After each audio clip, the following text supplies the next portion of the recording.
I wish he could have lived longer, and I wish I didn't have to sit here and say that he passed away Wednesday, the 19th.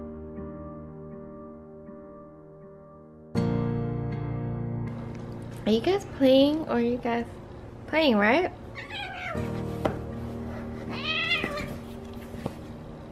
Morning. Morning, Mickey. The king of the jungle. Oh, have you seen him? Oh, look, Mia's come to welcome him. Oh, Mickey. They said he's a bit skinny. Oh, he's so skinny. Mickey, you need to eat more. So cute. Meanwhile, my Mickey is there. We cuddled though. We cuddled earlier, didn't we? He's getting better. Hey guys, what's up? Today I'm just gonna let you guys know what's been happening. About 7 months ago, my mom texted me saying Mickey was really sick. Now, Mickey was the first cat I ever got. I got him like 10 years ago. He was my little baby. He was my whole world. And 7 months ago, he suffered from kidney failure. And this happened because my mom got gifted some flowers. I believe they were lilies. There are actually a lot of flowers and pollen that are basically deadly to cats. Like, even touches the pollen, they could get kidney failure immediately and pass away. Mickey went near the flowers. We had to take him to the vet. He was on dialysis for about 1 week, and from then on the vet said he only had about 1 month to live. A few months max, they didn't really know, but it was pretty bad, and he was pretty much on the brink of death at that point. I was pretty much prepared for the worst at that time, and I was kind of frustrated because, like, how could flowers do that to an animal? It just didn't make sense at all. I encourage you guys that have pets, cats and dogs, just read up on everything that could be deadly. These guys don't look all innocent. They start fighting at like 8 o'clock and they're running around making a ruckus around the house. Mickey, high five. High five? High five? That's good enough. Mickey, high five? High five? High five? Mickey. You didn't make Mickey, you gotta do it properly. Look at that enthusiastic high five. And just to give you guys a little bit of info about where Mickey lives and things like that, 3 years ago, I went on holiday. I gave Mickey to my parents to look after, which is what we usually do when we go away. But, you know, my little brother and my family just loved him so much, and he was really happy at home with my parents. He ended up staying there because, you know, my brother needed someone to keep him company, and so did my parents. It was good for Mickey to stay there. It was also a very stable, routine home, which Mickey loves. We moved with Mia overseas. Mickey, do you like your new haircut? Mickey, you're a lion. Yeah, he's so skinny. Look how skinny. Look, he's just a bobblehead. He had lots of knots because he got angry, wouldn't let us groom him. And so we had to shave him.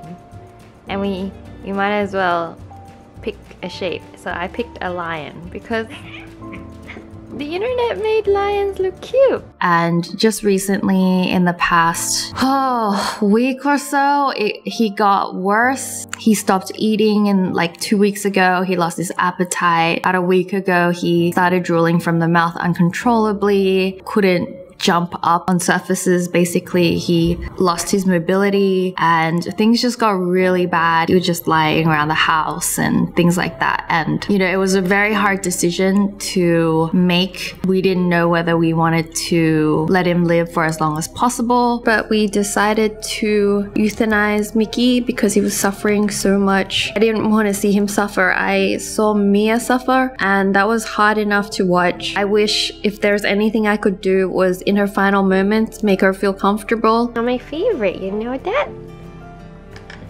Just jumped off the counter after smelling an onion and was on the floor in a feeble position, and Mickey just mounted her. Do you not realize the age gap?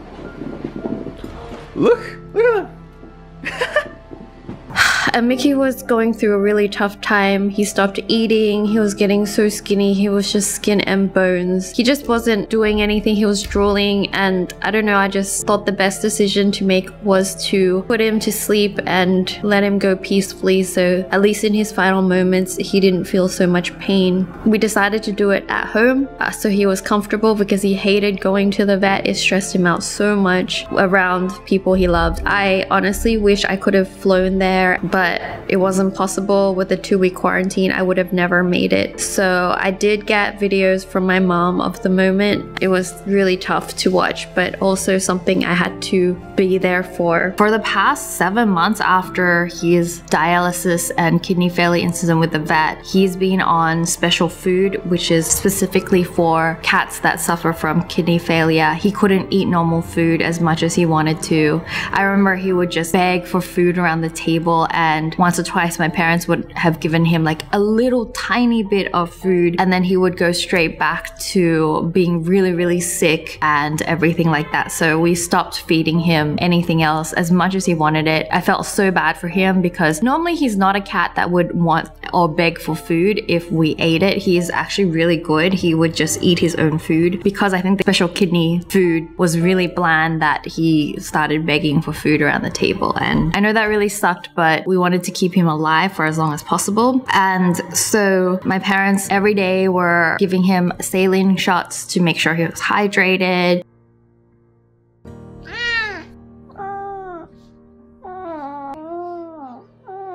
Feeding him tiny little bits of food, because when you have kidney failure, processing the food is a bit difficult. If you eat a lot at a time, it makes him feel really sick. So my dad would feed him a teaspoon of food every hour or so. I have such great memories of Mikki. Like I said, he was my baby. When I first got him, we drove about an hour away and put him in this little carrier, and he complained the whole way home. He was meowing so loudly. I took him out of the carrier so he wasn't so scared, and tried to hold him, and he would climb everywhere, and I'd be so freaked out he was just gonna climb around the car and get hurt or something, get lost, and we couldn't like get him back into the bag. He was so tiny. He looked a bit like this. I remember he was like my world, because I've never had a cat before. I've always wanted a pet like a cat or a dog. I only got like mice and rabbits and goldfish growing up, because we lived in like apartments. We weren't allowed to even have one of those pets like a cat or a dog. I bought him all the best food. He liked chicken neck. I remember the first day he got home, he wouldn't drink water, and I would be freaking out. I'm like, why is this cat not drinking water? I can't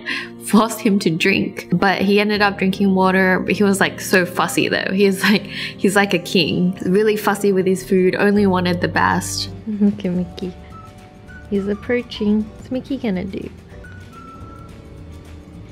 He doesn't like the taste. I've never seen them both so still and so tired looking. His birth certificate, his full name is Mikado, so we called him Mikki, and I just kept his name that his breeder gave him because it just suited him. Mikado is like an emperor or king in Japanese, and he definitely acted like a king. I loved him so much. Every morning when I went to work, I woke up at 8:03 exactly. I don't know why I set my alarm at 8:03, it just happened to be that way. But I remember one morning the alarm didn't go off for some reason. I either forgot to set it or something happened. I heard Mikki meow in the morning, and Mikki never disturbs me in the morning. He's such a polite cat. Why did he meow?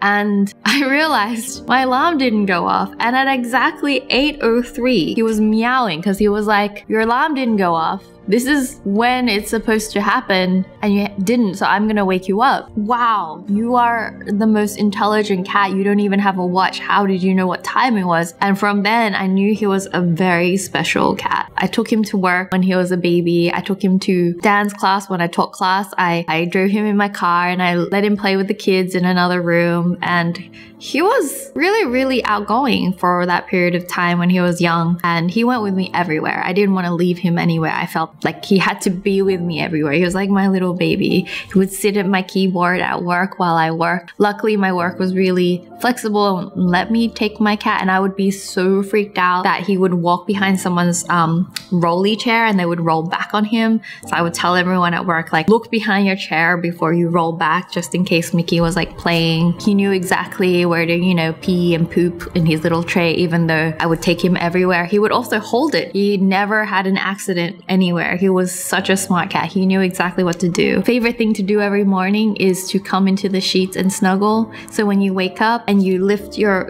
little doona or your quilt up and make a little hole, he'll like run in and like spoon with you in the morning. He was the sweetest, cutest cat, and yeah, I'm so blessed to have known him and had him for, you know, the brief amount of time that I had.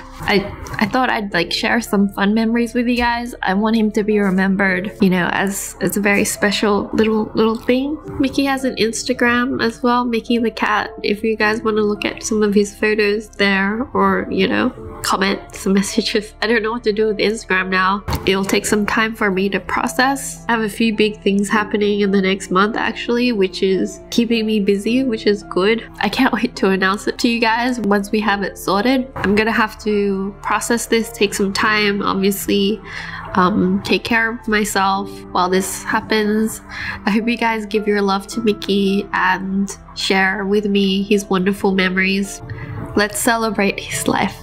So, love you guys. Thank you so much for all the support you've been giving me, and I'll see you guys soon. Love you. I need a hug. I need a hug, okay? Hugs.